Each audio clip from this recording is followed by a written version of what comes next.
কি একটা আলাপ করতেছি মনে হয় দেখতেছি না। ভাই আমার হিসাব করে দিতে চান, আমার ভাই হিসাব কম বুঝি দেন, আপনি হিসাব করে দিন আমার কি হিসাব কই? হিসাবটা ধরুন আপনার নামে 5,000 পাই, আরে আমার কে টিয়া বানেন নি।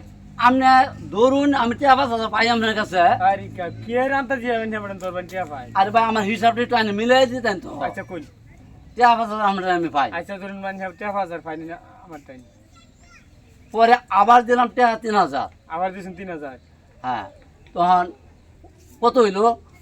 তা আগে ধরুন আমি আমার টিয়া 5000 পাইন। 5,000 পাই, আবার দিছেন 3000। 3,000, তা 8000 পাইন। 8,000, 8,000 হয়েছে। হ্যাঁ 8000 হইছে। তে ভাই দয়া করে আমার 8,000 দিয়ে দিন ভাই, কি কি? 8,000 আমার দিয়ে দিন ভাই দয়া করে। ওর মিয়া পাগলা ছাগলা সিনি কে নি আইনে আমি টিয়া দিতাম করে। এতে কি কোন আইনে কে টিয়া দিতাম আমি। আপনার মোহর কথায়, আপনার কি কোনো সাক্ষী চাই নাকি? আপনার সাক্ষী তো আমার মোবাইলই আছে।